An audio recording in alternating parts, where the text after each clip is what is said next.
Hello， 大家好，今日同大家分享一個碗仔鹹蛋蒸肉餅。我呢度免治豬肉500克，咁你可以自己買豬肉返嚟剁都得。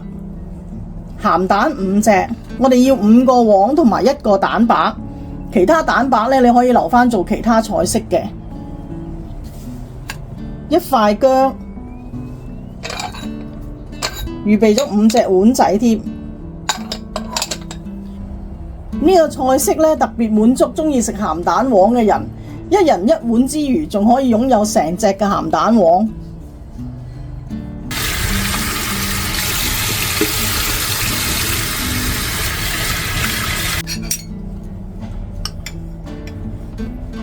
我哋將1隻嘅鹹蛋白咧加入個豬肉度。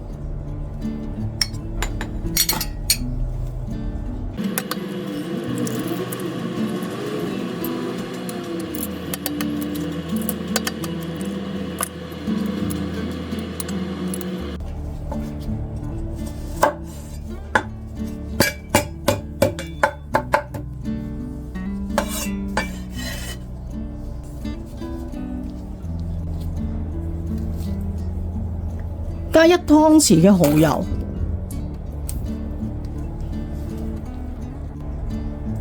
，1茶匙嘅糖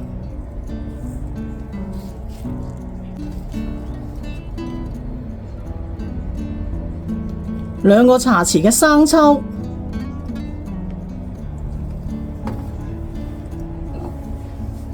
，1個茶匙嘅老抽。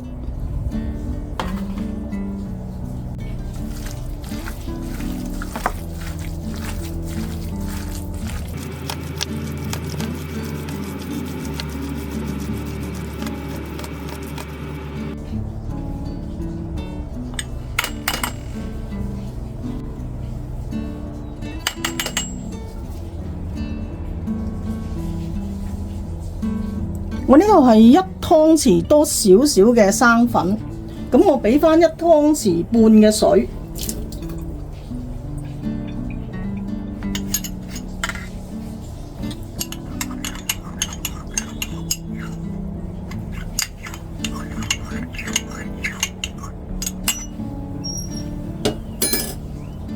咁我哋分次加呢個澱粉水入去呢個豬肉度。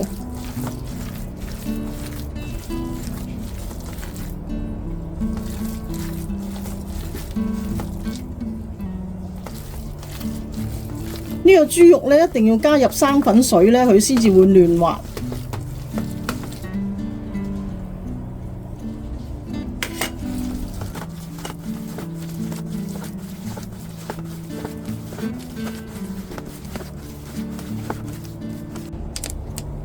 我哋俾返少少油封一封個肉汁。頭先調味嘅時候唔記得俾胡椒粉，我哋落返少少嘅胡椒粉，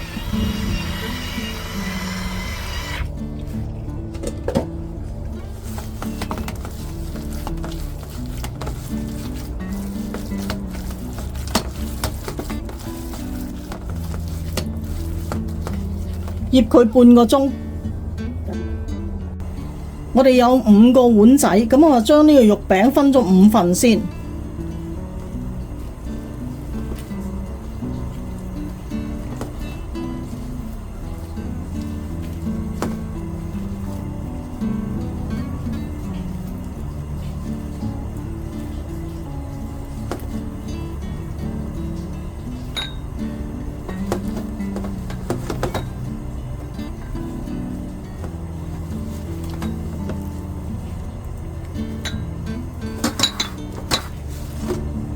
喺中間整一個窿，咁樣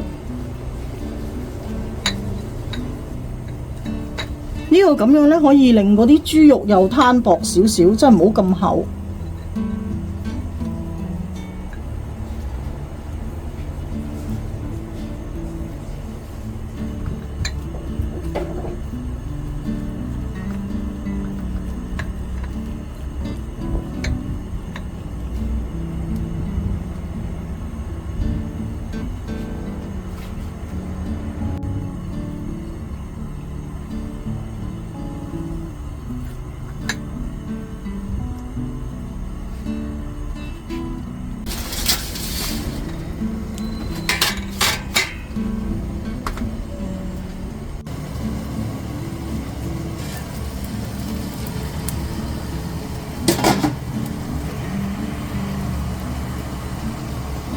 水滾落鑊，大火蒸佢10分鐘。咁要視乎你嗰個肉餅個厚度。如果肉餅係太厚嘅話呢，你可能要酌量增加一啲時間。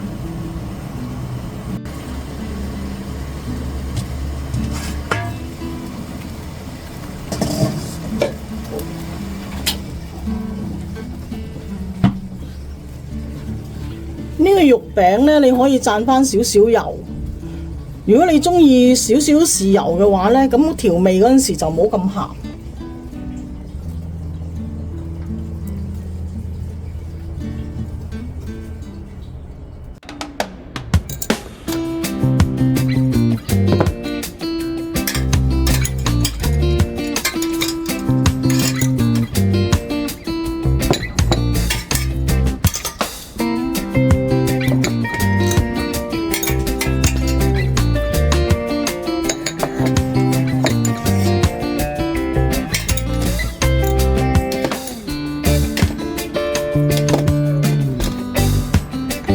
有少少肉汁。